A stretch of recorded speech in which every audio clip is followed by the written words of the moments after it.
Salut à tous et bienvenue dans Toi et moi. Nous partons sur le bassin d'Arcachon.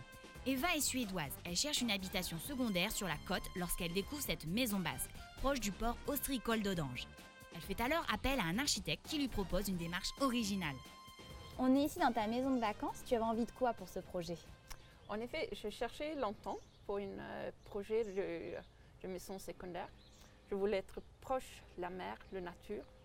Et un jour, je flashais pour une annonce avec une cour. Et après, j'ai compris que c'était cette maison. Et j'ai immédiatement flashé pour faire un projet ici. Jean Latanzio exerce en tant qu'architecte et bureau d'études environnement entre Bordeaux et Paris. Jean, pourquoi avoir appelé cette maison la maison de Peu? La maison de Peu. Eva souhaitait une maison fortement environnementale, peu impactante. Nous avons l'habitude de travailler avec des questions environnementales très fortes.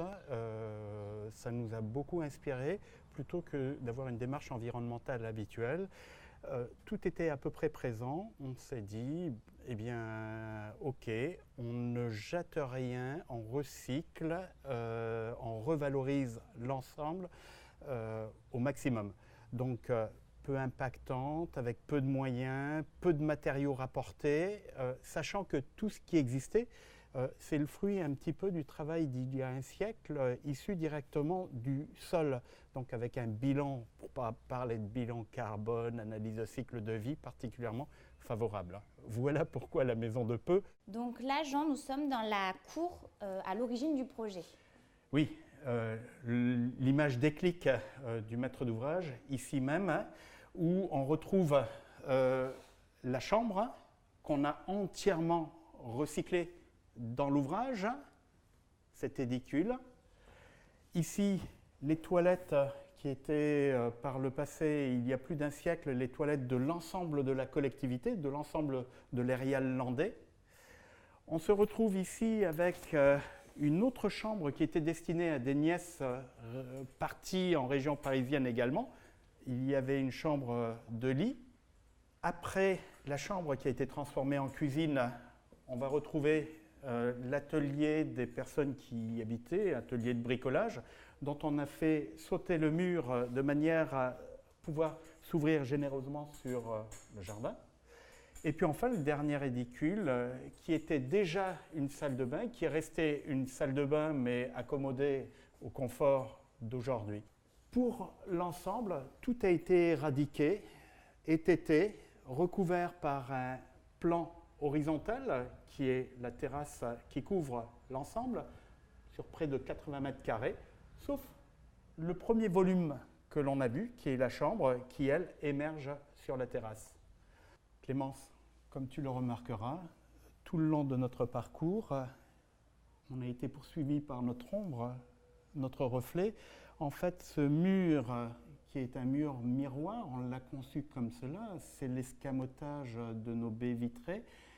Elle a été conçue de manière à renvoyer en doublon le patrimoine qui préexistait, de manière à occulter et littéralement effacer la présence du mur contemporain qu'on a bien été obligé de réaliser pour pouvoir distribuer ces édicules qui, par le passé, étaient directement distribués de la cour.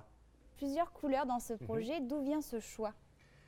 Les couleurs, oui, effectivement, ça peut frapper. On avait un souci. Tout ça est fait d'architecture complètement hétéroclite, avec des volumes, des symétries, de l'asymétrie, etc., etc.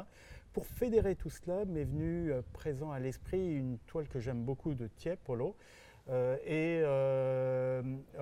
J'ai fédéré l'ensemble et rendu harmonieux l'ensemble par la palette de couleurs que j'y ai trouvée.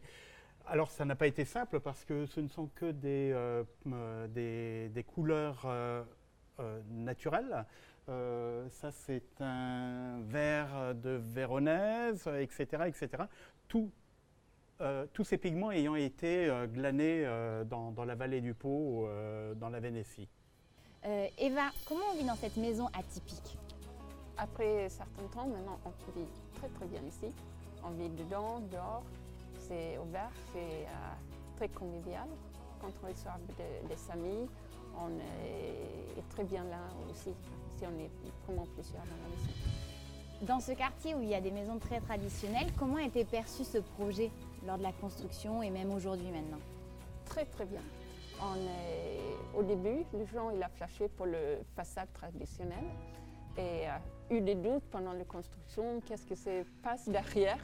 Et maintenant, vraiment les gens ils trouvent que c'est très beau et on a bien pu s'entrer dans le village. Allez, on récapitule. À chaque maison son histoire, un architecte peut vous aider à conserver une partie du patrimoine en le réhabilitant. Travaillez les espaces avec de la couleur pour souligner les volumes. Enfin, n'hésitez pas à créer de grandes ouvertures pour profiter au mieux de votre jardin.